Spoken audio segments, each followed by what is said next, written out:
रघुपति राघव राजा राम, पतित पावन सीताराम। रघुपति राघव राजा राम, पतित पावन सीताराम। सद्गुरुनाथ महाराज की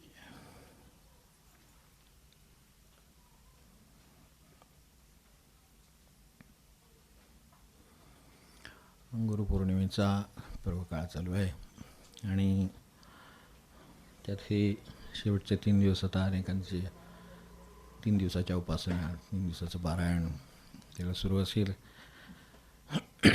युगायोगाने गुरुस्वरूप काय याच्यावरच आपण नेमके आलेले आहोत सध्या आणि तिथेच थांबलो. तर विशेष जाणीवेचे स्थान तेची सद्गुरूचे अधिष्ठान, ऐसे बोलती सज्जन ठाई ठाई. त्या दृष्टीनं आपण 1-2 उदाहरणं बघितली गेल्या वेळेला की विशेष जाणीवेचे स्थान म्हणजे काय असेल आणि आपलं स्वतःचं जाणीवेचं स्थान काय, यातलं अंतर काय आणि त्यासंबंधी काही गोष्टी पण बघितल्या होत्या. त्यात पांगिरेच्या संबंधी गोष्ट तिथपर्यंत आलो आणि ते विषय थांबला आणि ते राहिली. तर त्या भागात एक बुवा होते, गावकर बुवा म्हणत त्यांना. तर ते म्हणजे त्यांचा म्हणजे म्हणायचं प्रत्यक्षात ते सरकारी अधिकारी तलाठी होते. तर तलाठी होते आणि त्यामुळं त्या भागात जशी फिरती लागेल तसं ते माहितीचं आपलं त्यांचा जो जॉब आहे तोच तसा आहे, त्यांची कर्तव्यच तशी आहेत. तर त्यामुळं तो भाग त्यांच्याकडे असल्यामुळे जाता येता कधीतरी खेप व्हायची आणि जायचे दरवेळेला. गेले की आता तलाठी मनुष्य आहेत म्हटल्यानंतर त्यांच्याबरोबर नेहमी माणसांचा वावर बरोबर 4 मंडळी असणारच. त्यानुसार ती असायची. गेल्यानंतर स्वामींच्याकडे जायचे. स्वामींच्याकडे गेले की स्वामी आता आदरातिथ्य करणं सगळं व्यवस्थित, चहा पाणी सगळं देऊन गप्पा मारून साध्या भाषेत बोलवण करायचं, व्यवस्थित बोलवण करायचं. मग अशा कितीतरी खेपा झाल्या. त्यांना हे माहीत होतं, ते स्वतः यातले होते, त्यांना ह्यांची योग्यता जाणून होते. पण त्यांना काय वाटते दरवेळेला आपण इतक्या वेळा जातो तर हे आपल्याशी तसं काही बोलत नाहीत. विशेष कसं आहे, सध्या काम किती आहे, आमका आहे, हे आले कोण, ह्यांचा परिचय काय, आमकं काय, तुमकं काय, सगळे गप्पा मग काय पण ते सगळं ठीक आहे. तर हे आपली पैसा बघतात काय असं मनात आलं आणि म्हणून त्या भागातून जाता येतात दरवेळेला गेले की म्हणायचे आताही काहीतरी आपल्याला जवळ बोलावतील सांगतील. असं बरोबर आहे, असंख्य माणसं येत आहेत जात आहेत बघत आहेत आणि आपण एवढ्या वेळा आलो गेलो ह्याने आपल्याला काही त्यातलं खाजगी काही सांगत नाही आहेत, म्हणजे ह्या विषयात काही बोलत नाही.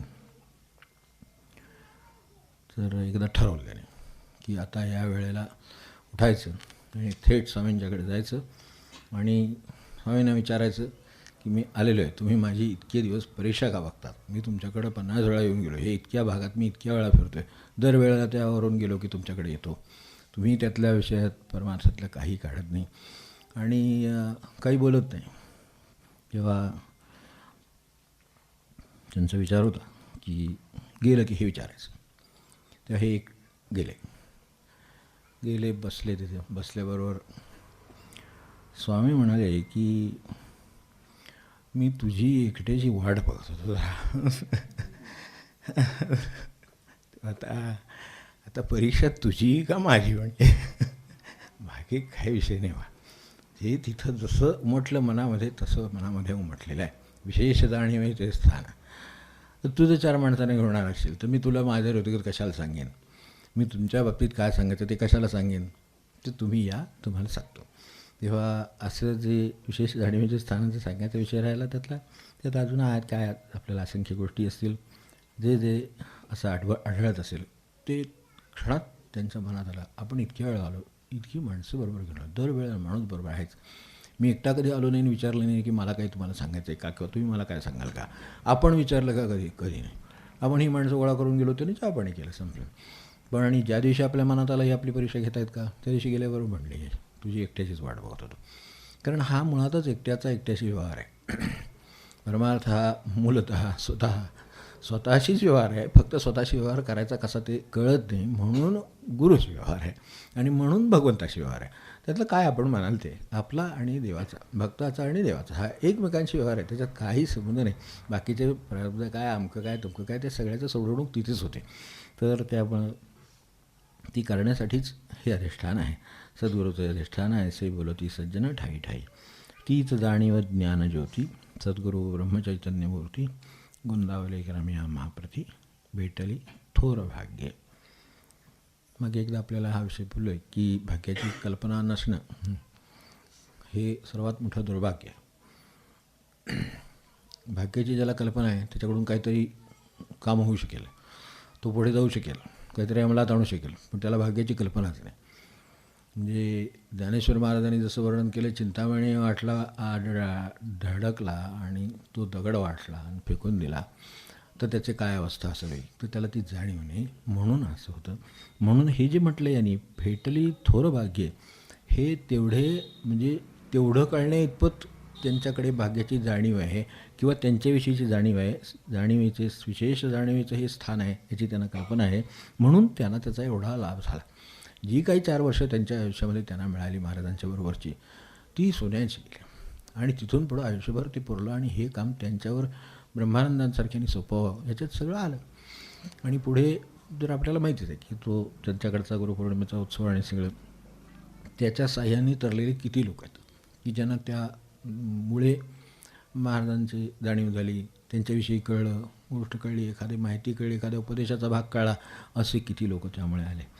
तर जाणीवेचे स्थान, ती जाणीव ज्ञानज्योती, सद्गुरू ब्रह्मचैतन्यमूर्ती, गोंदावले ग्राम्या महाप्रती, भेटली थोर भाग्ये, निर्गुण सगुणत्वा आले आंधळ्याने ही देखिले, काही जे डोळस झाले अंतर्बाह्य पाहते, पाहता पाहणे विराले, गुरुरूप होऊनी ठेले, जन्म मरण फेरे चुकले धन्य पुरुष. गुरुबोधांजन घेतलिया, आंधळेपण जाय विलया, द्रष्टेपणही वाया होऊन जाय. या 4 एक ओव्यामध्ये आंधळेपण म्हणजे आपण त्याचा वैगुण्य म्हणून विचार नाही करायचा, इथे परमार्थिक विचार आहे. तर त्या अर्थाने बघावं तर तो 3 ठिकाणी शब्द येऊन गेला जाता जाता. निर्गुण सगुणत्व आले आंधळ्यानेही देखील, इथेही म्हटलं गुरुबोधांजन घेतले या आंधळेपण जाय विलया असंही म्हटलं. आणि पुढे सगुणी सगुण बजावे, चित्तशुद्धी ते पावावे, ज्ञानदृष्टीने पहावे सद्गुरूसी असं म्हटलं. आणि मग भोळे भाविक आंधळे जन असंही म्हटलं आहे. तेव्हा यात त्यांना अभिप्रेत आहे ती अंधता ही या थोरवीची अंधता आहे, थोरवीच्याबद्दलची अंधता आहे. आता थोरवीच्याबद्दलची अंधता असतानासुद्धा मनुष्याला मनुष्य दिसतोच. म्हणजे जे त्याच्या परीनं भाऊसाहेबांची दृष्टी वेगळी, बाबांची यांची दृष्टी वेगळी, तात्यासाहेबांची दृष्टी वेगळी, हे सगळ्यांची ब्रह्मानंदांची दृष्टी वेगळी. पण त्यांनी काय ते पाहिलं म्हणून ते टिकले आणि पुढे गेले. पण ज्यांना कळलं नाही त्या अर्थाने सगुण निर्गुण सगुणत्व आले आंधळ्यांनीही देखिले. आता आंधळे कसे पाहतील, तर आंधळ्यांनी या अर्थाने पाहिलं की त्यांना नुसतं दिसली, व्यक्ती दिसली, यापेक्षा काही दिसलं नाही. कारण ते सगुणात आले म्हणून व्यक्ती झाली म्हणून व्यक्ती पाहिली, गुरुरूपने कळलं. त्यामुळं आंधळ्यांनीही देखिले. आणि ते जायला मार्ग सांगितला, गुरुबोधांजन घेतले या आंधळेपण जाय विलया.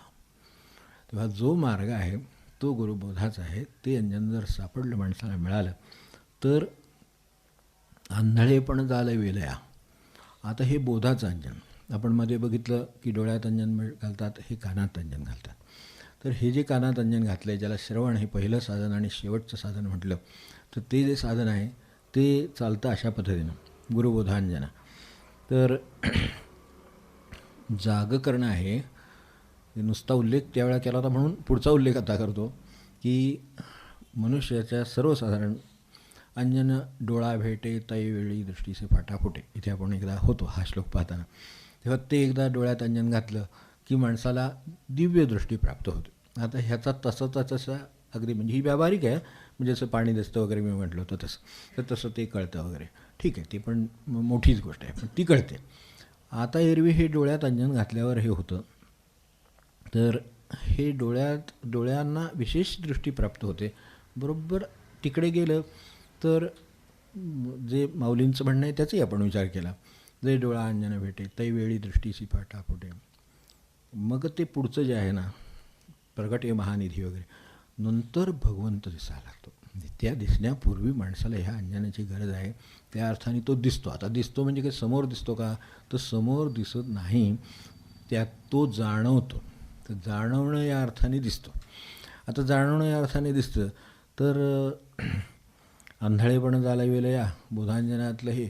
आता हे अंजन डोळ्यात घातलं तर माणसाला डोळ्याने ते दिसलं पाहिजे, पण त्या डोळ्याने दिसत नाही. डोळ्यांना जे सामान्यत्व दिसतं त्यातलं असामान्यत्व दिसायला लागतं. हे इथल्या ह्या अंजनाचं महात्म्य आहे की हे आता अंजना घेतली या आंधळेपण जाय वेळेला द्रष्टेपणे वाया होऊन या जाय. पाहण्याची क्रिया संपते आणि मनुष्य ते होऊन जातो इथपर्यंत शेवट आहे. आता मधला सगळा प्रवास आपल्याला हा करायचा आहे, तर त्याच्यातलं हे डोळ्यात घातल्यानंतर हे व्हायचं, हे बरोबर आहे, डोळ्यात घातल्यानंतर व्हायला पाहिजे.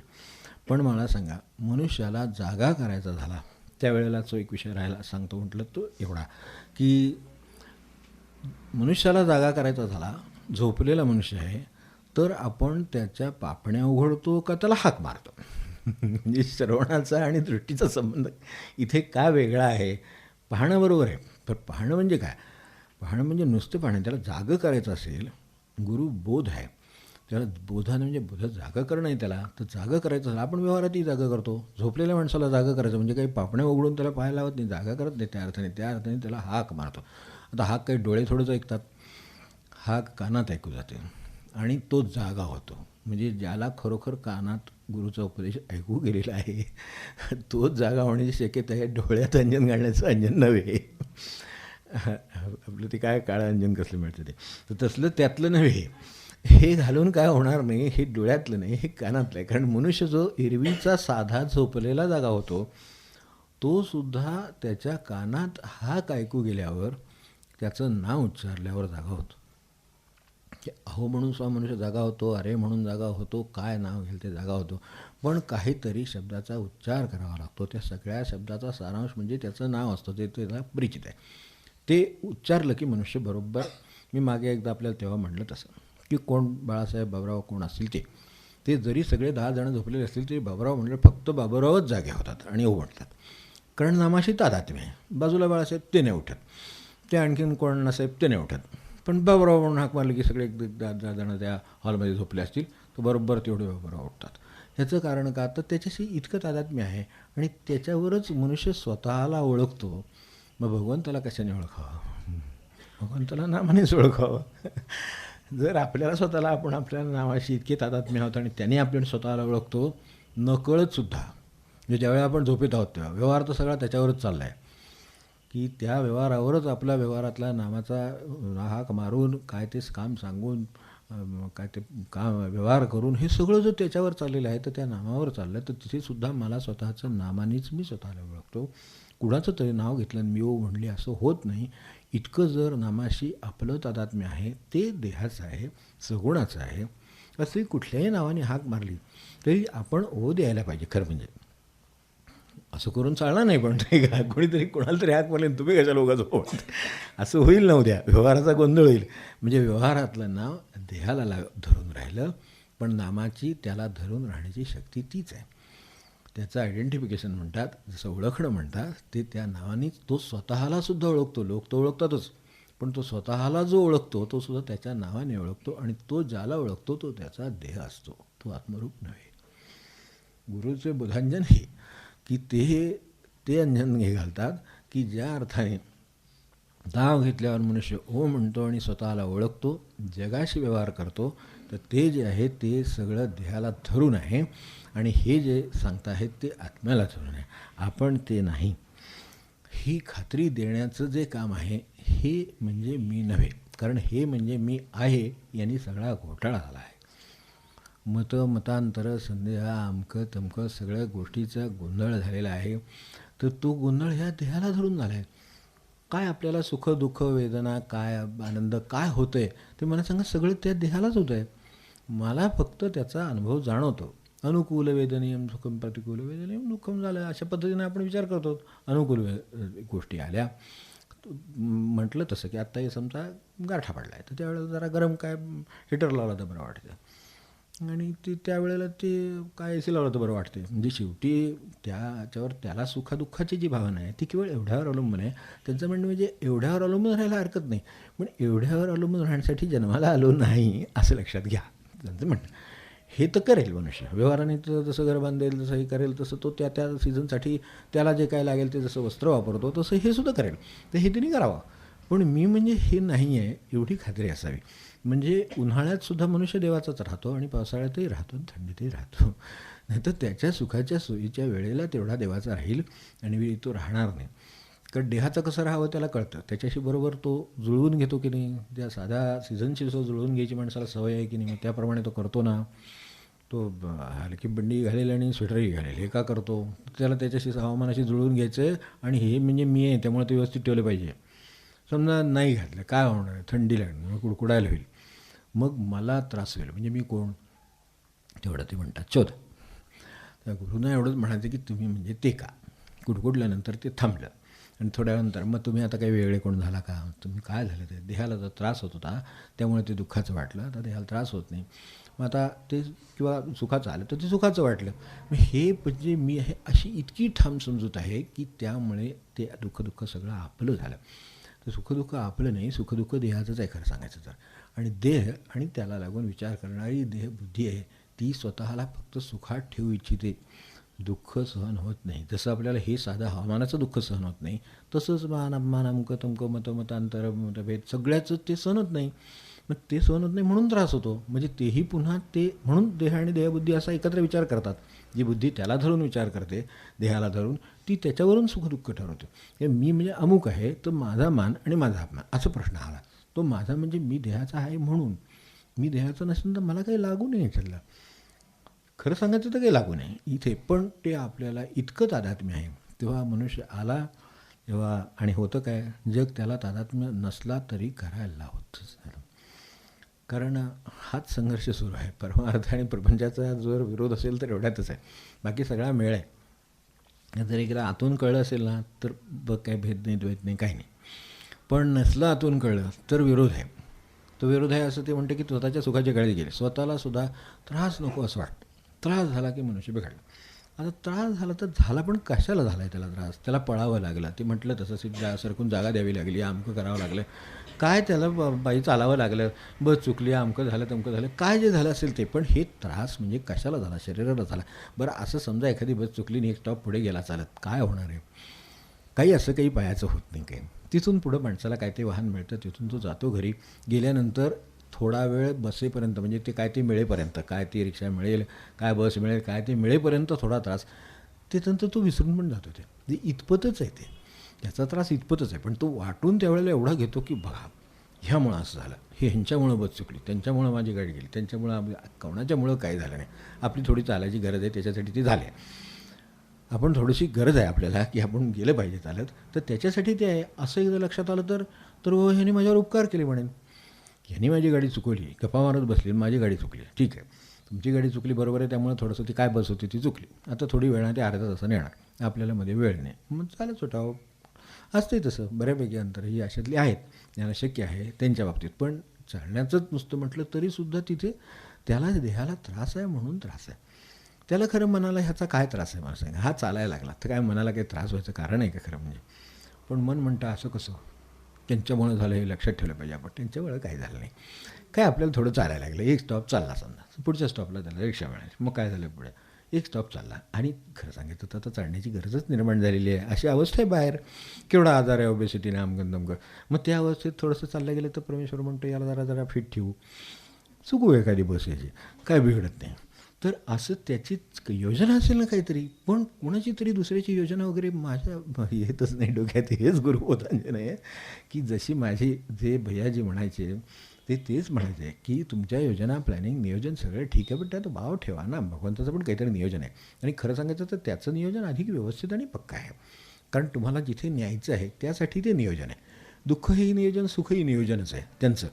आपल्या कुठल्या प्लॅनिंगमध्ये दुःखाचं नियोजन कुठे आहे का, की रोज सकाळी 1 तास तरी मी दुःख भोगेन. म्हणजे उठल्यानंतर जसं चहा पिणे एक प्लॅनिंग आहे समजा माझं, आणि ते झाल्यानंतर माझा नाश्ता झाला पाहिजे, तो तिखट असला पाहिजे, तो गरम असला पाहिजे, ते अमुक असलं पाहिजे, गार असलं पाहिजे, हे नियोजन आहे की सगळं. ह्याच्यात मला समजा ते असं जाळ लागला पाहिजे की त्याला त्रास झाला पाहिजे किंवा उपाशी राहिला पाहिजे, अशा तऱ्हेचं काही नियोजन नाही कुठे. आपल्याला स्वतःला त्रास देण्याचं किंवा दुःख देण्याचं करावं असं नाही, नाही तर गोंधळ व्हायचा, सांगण्याचा अर्थ नाही लक्षात. तर भावार्थ असा की आपण कुठेही दुःखाचं नियोजन केलेलं नाही. आपण काय म्हणतो, दुःख वाटायला, कारण ह्याच्या नियोजनाने दुःख वाटायला येतं शेवटी, मग ते सोचतो, त्यामुळं त्याचा विचार नाही करायला लागत. पण विचार करायला पाहिजे की आपल्या सुखदुःखाच्या नियोजनात फक्त सुखाचं नियोजन आहे, आणि ते सुद्धा माझ्या देहाला आणि माझ्या देहबुद्धीला सुखाचं होईल त्याचं नियोजन आहे. परमेश्वराचं नियोजन आपल्याला उद्धरण्याचं आहे, त्याला सुखदुःखाचं नियोजन अशी काही संबंध नाही. तो काय म्हणतो आहे, ही राखच होणार आहे, त्याचं कशाला विचार करतोयस, तू उद्धरणार का सांग. मग त्याच्यासाठी तो दुःखाचं सुद्धा नियोजन करतो. मग आपल्याला परमेश्वराचं नियोजन समजून घेण्यात अडचण येते. मग आपल्याला वाटतं परमेश्वर अन्याय करतो, आमच्याकडे बघत नाही, आज तुमच्याकडे बघतोय, सगळ्यांच्याकडे बघतोय. परमेश्वराचं काय असं काय, त्याचं काय एकाच बाजूला दृष्टी असं आहे का, त्याला सर्वत्र सर्व ठिकाणी भरून जर राहिलेलं त्याचं त्याच्याकडे लक्ष नाही आहे का, त्याचं लक्ष आहे, फक्त त्याचं आपल्या कल्याणाकडे लक्ष आहे, आणि माझं माझ्या सुखदुःखाकडे लक्ष आहे. हा गुरुबोध सांगतो. गुरुबोधांजन घेतली हे जर एकदा कानात गेलं तर लक्षात राहतं की आता दुःख आलं म्हणजे हे भगवंतांनी या मार्गाने मला पुढे न्यायचं ठरवलं आहे. भगवंत मागे नेत नाही कधी, आपलं नियोजन आपल्याला मागे आणू शकतो. चुकलं समजा, फिनान्शियल प्लॅनिंग चुकलं, माणसाला EMI भरायची सुद्धा पंचायत होती, म्हणजे चुकतं प्लॅनिंग कुठेतरी. मग हे जर असं आपलं चुकतं व्यवहाराचं, तर आपण लक्षात ठेवावं भगवंताचं नियोजन आहे. तेव्हा या सृष्टीमध्ये भगवंताचं व्यवस्थित नियोजन आहे. आपल्याला वाटतं नाही झालं, माझा अन्याय झाला, अमुक झालं, तमुक झालं, काय तुमचं झालं असेल ते त्याला माहीत आहे, आणि त्याच्या शक्तीच्या बाहेर इथं काही होण्याची शक्यता नाही. मग ही जर खात्री असेल तर मग दुःखाकडे बघण्याचा, नेहमीच्या साध्या म्हणतो मी, त्याचं जे दुःख आहे त्याच्याकडे बघण्याचा दृष्टिकोन बदलतो. मग हे जे म्हटलं आहे पुढे, आंधळेपण जाय विलया, गुरुबोधांजन घेतल्या आंधळेपण जाय विलया.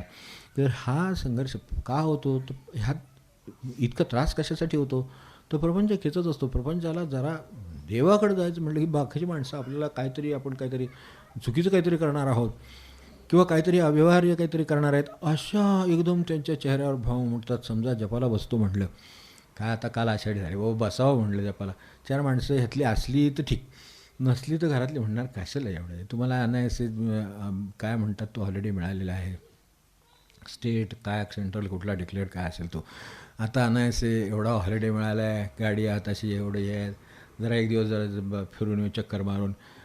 तो म्हणतो नाही मी एक आषाढी एकादशी आहे, निदान एकादशी दिवशी तरी नाम होते, कारण हे नाही एकदा झालं की पुढच्या एकादशीला सोडणार, तर मग निदान मला करू दे. तर म्हणतात कशाला एवढा हॉलिडे मिळालेला घालवते. आता हे जगाचे असे व्यवहार, आपण असं म्हणतो आहे म्हणून तो विरोध होतो. ते म्हणते तू माझा आहेस, भगवंत म्हणतो तू कसं आहे राहा, माझाच आहेस. हा फरक आहे. जगाला तुम्ही जर म्हणला नाही मी आपल्या जपाला बसायचं ठरलं, जग म्हणणं हे बरोबर, वागणं नाही बरोबर, मग ते राग दिवसभर आपला जप आणि त्यांचा राग दिवसभर चालू राहणं. आपलं सामर्थ्य पाहिजे तेवढं जपाचं, नसेल तर तासाभरात मागे घेतो आणि म्हणतो बरं जाऊ दे ठीक आहे आपण बाहेर जाऊया. हे काय झालं तर हे जग स्वतःकडे ओढून घेतलं त्यांनी, त्याला मी वेळ पडल्यामुळे मी त्याच्याबरोबर मला जावं लागलं. मग आता ते जावा खावा दुःख बघा काय असेल ते आनंद त्याला म्हणा, त्याला नाव कसली पाठीवर कसली लावा, जायची तिथं गाडी जाते शेवटी. त्यामुळं तशा पद्धतीनं ही गाडी शेवटी जाते. मग ते दिवस तर गेला, आता ते गेली संधी त्या आषाढीची. तर तसे हे होते. त्यामुळं आणि जग म्हणते बघ तुला मी कसा दिवस साधून दिला बरोबर, तुझी एक सुट्टी होती त्यात एवढ्या ठिकाणी एवढी कामं आपण करून आलो, असं माणसाचं नियोजन पाहिजे. घ्या नियोजन आपलं, ते रोज नियोजन करते आपलं, आणि शेवटी आपलं नियोजन मग शेवटी भगवंताला करावं लागतं, म्हणजे ते काळच करतो, भगवंत त्यात पडत नाही. तो म्हणतो तुला काही या जन्मात जमलं नाही, पुन्हा एकदा देह देतो आणि एक संधी देतो आणि काय ते करतो. हे गुरुबोधांजन घातल्या त्यांना ते करायचं आहे. तेव्हा हे सांगणार कोण आपल्याला, तर या अर्थाने भाऊसाहेब महाराज म्हणत की बुद्धी नाम डोळा. तर खरी बुद्धी कशाला म्हणावं, खरा डोळा कशाला म्हणावा, तर बुद्धी नाम डोळा. ते जे डोळा आहे म्हणजे जी दृष्टी आहे, इथे आत्ताच आपला एक शब्द येऊन गेला, पहावे ज्ञानदृष्टी. हे शब्द येऊन गेले आत्ता आपण वाचलं.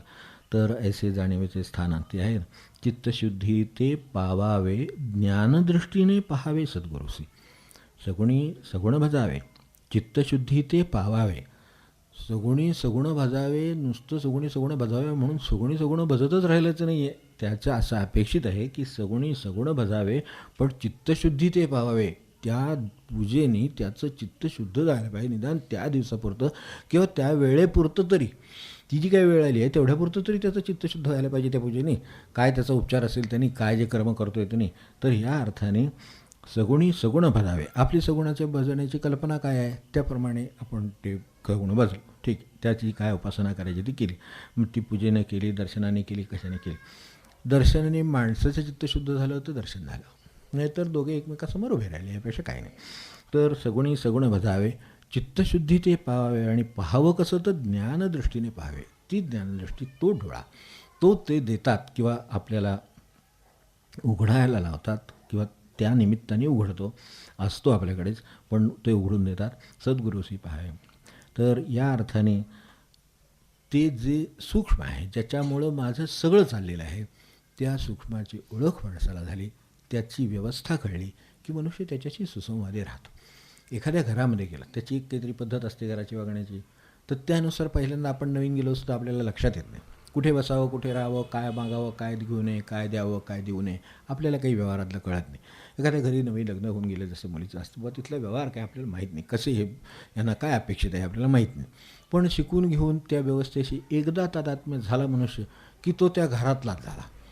तसं भगवंताची व्यवस्था समजून ज्याने घेतली तो भगवंताचा झाला. त्यांना तो तसा करायचा आहे. पथांजन आहे ते एवढंच आहे की त्याला जागा करून सांगायचं आहे की तू म्हणजे हे काही नव्हे, हे देह नव्हे, त्याला थोडासा त्रास होणार, ते दिलं आहे फक्त वाहन आहे, त्याने आपल्याला पोचायचं ठिकाण वेगळं आहे. तर ते तेवढं लक्षात ठेवून मध्ये जे काय येते ते त्या दिशेनं जाताना कुठे थांबायला लागू नये, दिशा झुकू नये, याच्यासाठी फक्त लक्ष ठेवून जागा राहा. म्हणून जागा राहा हे जे त्यांचं आहे ते कुठेही गेलं तरी आपल्याला आढळेल. तर हे आता असं तर दिसतही नाही आहे, जेव्हा आपल्याला दिसत नाही, आपल्याला काय दिसतं तसा विचार केला, ते सगुणी सगुण भजावे, पण चित्तशुद्धी ते पाहावे. चित्त कुठे दिसतं आहे, हे चित्त दिसत नाही, पण चित्तशुद्धी कळते. माणसाच्या ह्याच्यावर, व्यवहारावर किती चित्तशुद्ध आहे हे कळतं आणि किती अशुद्ध आहे तेही कळतं अर्थात. तर त्यामुळे चित्तशुद्ध किती आहे, तर शुद्ध चित्ताचा चमत्कार आपला आहेच. म्हणावं चॅप्टर वाचताच सगळं आपल्या डोळ्यासमोर आहे. चित्तशुद्ध तरी शत्रुमित्र होती, व्याघ्रे न खाती सर्पदया. ते का त्याला दंश करीत नाहीत किंवा वाघ का अंगावर येत नाही, तो येतो. आता जगात सगळेच आहेत, तसा तोही आहे, जसं मी आहे तसं तोही आहे, पण त्याला व्याघ्रही न खाती सर्पदया, कोणी त्याला काही करीत नाही. ते येतात जातात, आपण येत जात असतो. पण इतकं चित्तात शुद्ध हवं. चित्त शुद्ध तरी शत्रुमित्र होतील, ते होतील, पण चित्त शुद्ध असेल तर होतील. आणि जर ज्या अर्थी शत्रू आहे त्या अर्थी काहीतरी अजूनही चित्तशुद्ध व्हायचं आहे, तेव्हा मीच त्याचा अभ्यास करायला पाहिजे, बाकीचं ते जगाचं काय करायचं ते करेलच जग. तर असं त्यांना चित्तशुद्ध हवं आहे आणि ते चित्तशुद्धी ते पावावे, त्यासाठी सगुण भजायला हरकत नाही. उलट्या क्रमानं आहे ते वाचायचं आहे. ते चित्तशुद्धी ते पावण्यासाठी सगुणी सगुण भजावे. आपण सगुण आहोत म्हणून सगुणाची उपासना सोपी पडते. आपण प्रत्यक्ष भेटलो, आलो, गेलो, देवाला गेलो, काय पूजा केली, ह्याचा आनंद होतो माणसाला.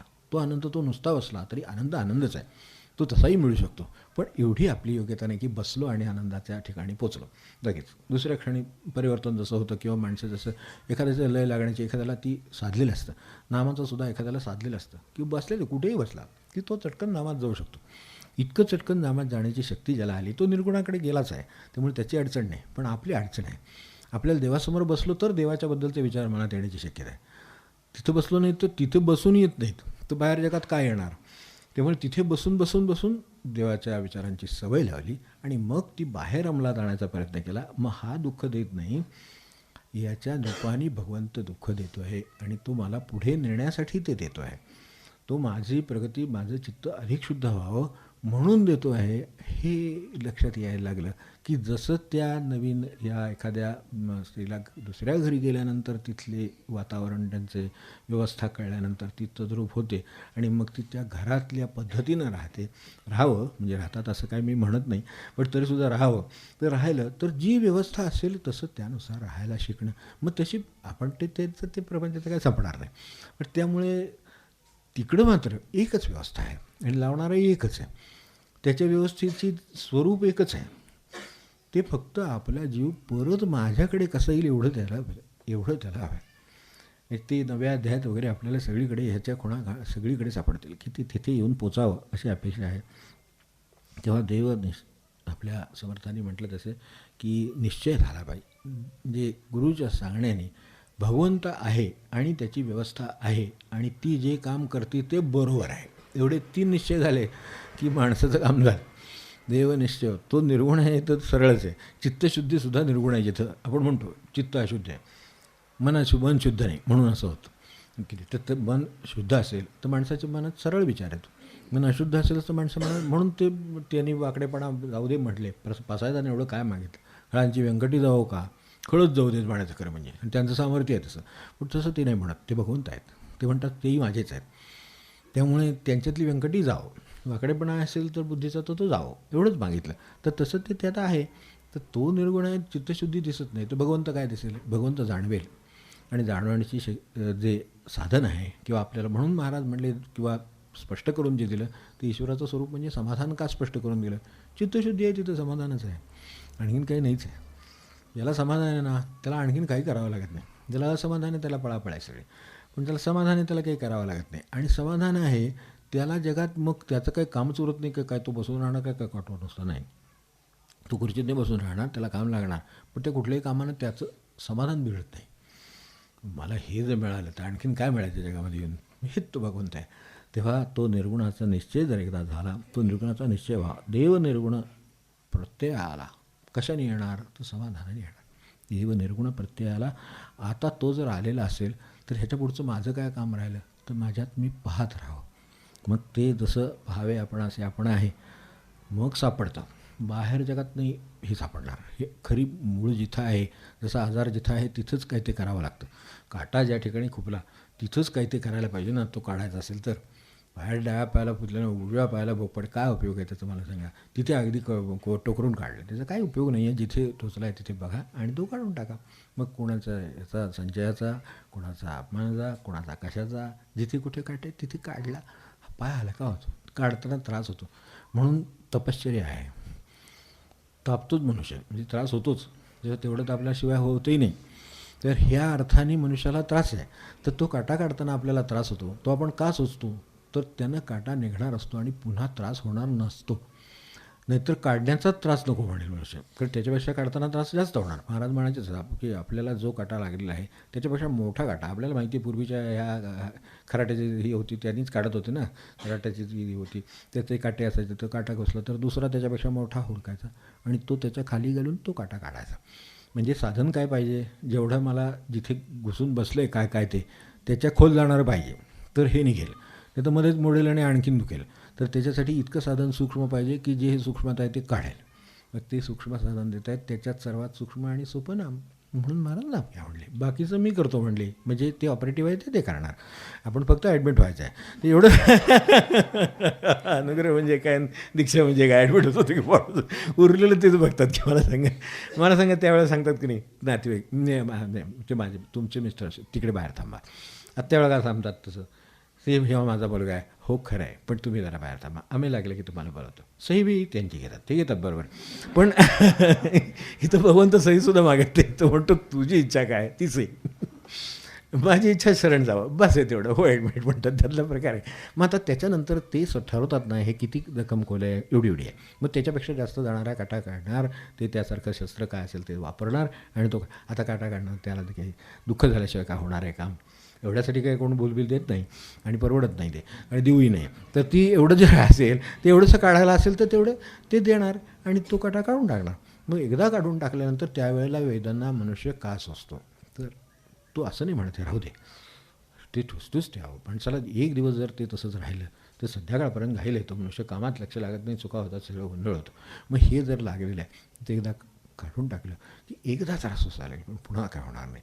मग एकदा आपल्याला सगुण ओलांडावं लागेल, एकदा शरण जावं लागेल. तो एकदा शरण जायचं आहे, तो कायमचा शरण असला की त्याला काही करावं लागत नाही. आता हा काटा निघाला, हा लौकिक होता म्हणून असा निघाला, इकडे काटे भयंकर. आता दुसरी रिपूत 6वा 5वा 7वा 8वा 15वा अजून ठरत नाही, इतके मंडळी आहेत. ते आता इतके सगळे काटे काढायचे आहेत म्हटल्यानंतर तेवढा वेळ लागतो.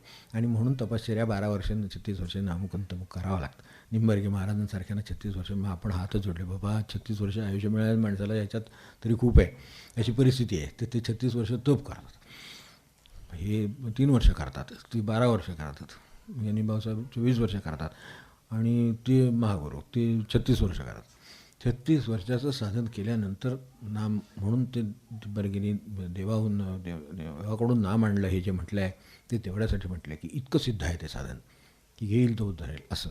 मग नाम सिद्ध करून देणं हात तर गुरूंचा संतांचा आपल्यावर उपकार आहे, नाही तर काय आहे मला सांगा. ते खरं आहे.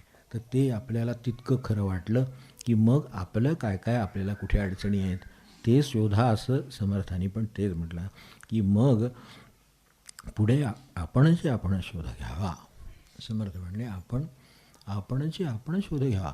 हा स्वतःचाच व्यवहार आहे. मला का समजा मान झाला, अपमान झाला, काय समजा काय त्रास झाला, दुःख झाले, काय होतं आहे, काय वेदना असतील, काय शारीरिक असतील, मानसिक असतील, कशानं होत आहेत मला सांगा. तुम्हाला मानसिक वेदना होते का? त्याला काय माहिती आहे ह्याला मानसिक वेदना होतात, ह्याला काहीतरी होतं एवढं होऊ शकेल केवळ त्याच्यावर बाहेर दिसलं तर.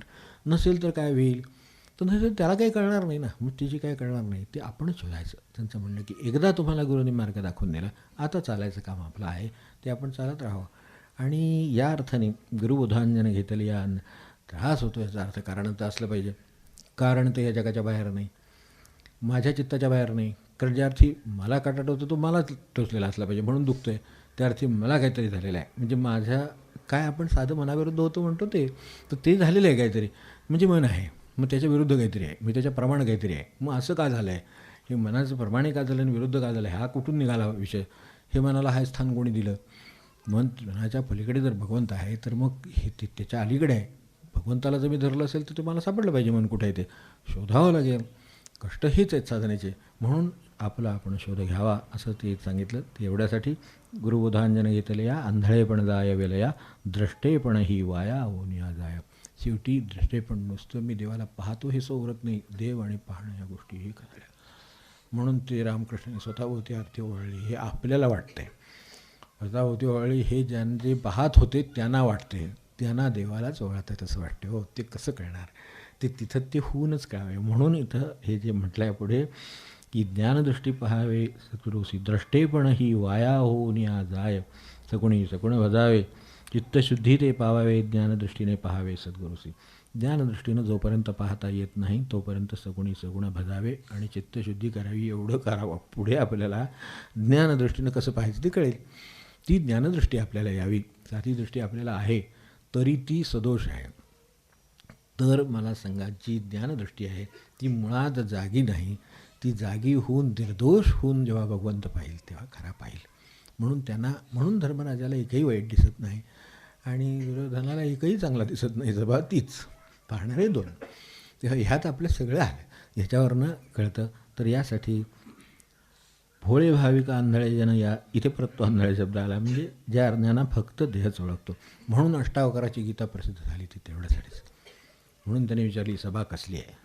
वडिलांना निरोप सांगायला ऋषींचा मुलगा येतो आणि तो त्या आल्याबरोबर त्याला शरीर वाकडं आहे, त्याला एक शाप आहे म्हणून त्याला शरीर वाकडं आहे म्हणून तो आत आल्याबरोबर त्याला हसले लोक. त्याच्याबद्दल हसल्याबद्दल तो शांत आहे, त्याचं काही म्हणणं नाही, अष्टावकरांचं काही म्हणणं नाही. फक्त त्यांनी राजाला तेवढंच विचारलं, मी निरोप सांगायला आलो वडिलांना, वडील ऋषी आहेत त्यांना निरोप सांगायला आले, तर ही कोणाची सभा आहे. तर म्हणाली विद्वत सभा आहे. मला नाही वाटत म्हणे.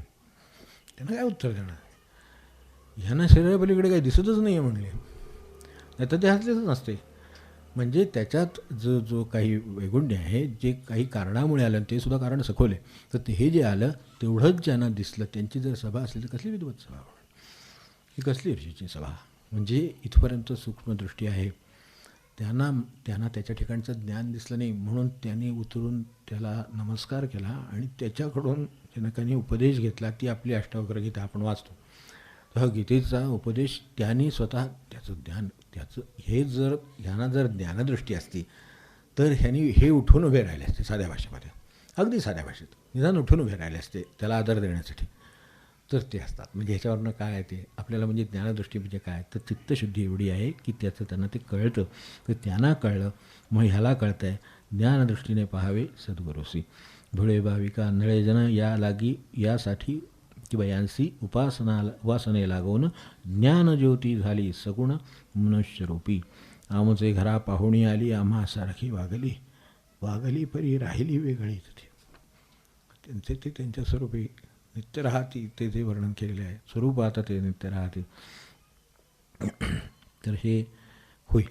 फक्त आता ह्याच्यात सद्गुरूचं स्वरूप ओळखा असं सांगितलं तर त्यासाठी एकच आहे की ह्या सगळ्या गुरूंच्या ठिकाणाहून अनेक प्रकारचं, आता उदाहरणार्थ निसर्गदत्त घ्या, कुणी काय घ्या, तर त्यांचाच शब्द आहे, त्याच्यावरूनच आठवण झाली म्हणून हे आहे. तर त्यांचं म्हणणं की आपल्याला सद्गुरूंनी जे ज्ञान दिलं त्याच्यातल्या वाक्याविषयी सुद्धा आपल्याला अचंबा वाटला पाहिजे. त्यांचा शब्द एकदम हे आहे, त्याच्याविषयी अचंबा वाटला पाहिजे की ज्याच्याबद्दल बोलता येत नाही त्याच्याबद्दल हे कसं काय सांगू शकतात. ते ज्या अर्थी सांगू शकले त्या अर्थी हे काय असू शकेल. हे म्हणजे ही एवढी शब्द इतक्या स्थितीला गेलेले आहेत की ते ब्रह्माचं वर्णन करतात, ब्रह्माचं वर्णन नाही करतात, देवाचं वर्णन नाही करतायत, गुरुचं वर्णन करता येत नाही, हे सगळं नाही करतायत, तरीसुद्धा त्यांच्या शब्दाविषयी आपल्याला अचंबा वाटतो. ते आपल्याला अचंबा कुठलं ते काहीतरी बोलले, काय आम्हाला कळलं ते कळलं असं नाही. त्यांनी जे शब्दात आणता येत नाही ते शब्दात आणून दाखवलं आहे. अशी किती वाक्य आपल्याला किती ठिकाणी जाल तिथं सत्पुरुषांच्या ठिकाणी आपल्याला आढळतील. म्हणून हे तशा पद्धतीनं बघावं म्हणजे आपल्याला अधिक सापडेल. काय घेणाऱ्यावर अवलंबून असतं सगळं.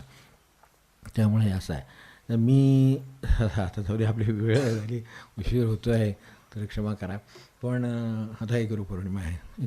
शेवट फक्त आता एक वाक्य आपल्यासमोर ठेवतो की ठीक आहे, अनेक जण गुरु किती मोठे आहेत आणि कसे आहेत काय आहेत ह्या शोधात असतात. ते कसे काय मोठे झाले, काय झालं, अमुक झालं तमुक झालं, ते गुरु किती मोठे आहेत शोधण्यापेक्षा गुरुपौर्णिमेला खरं सांगायचं तर आपण किती लहान आहोत तेवढं शोधावं. तेवढं बस होतं. चला तेवढं कळलं मग ती कळेल. त्यामुळे गुरुला काय साधनच करायचं असेल तो गुरु किती मोठे आहेत हे शोधणं आपल्या आटोक्यातलं नाही. ते ह्यातून वाचून तेवढं कळेल. पण आपण किती लहान आहोत हे शोधलं तरी खूप झालं. मग आपलं ते मनाचं लहानपण, मग ते सगळं ते संकुचितता सगळं लक्षात येईल आणि मग त्याला किती किंमत द्यावी हे लक्षात येईल. मग आपल्या जीवनातली दुःख आपोआपच दूर होतील, मग ते प्रकटच होतील. मग ते सांगतीलच काय ते तेवढं होऊ दे, घडावं.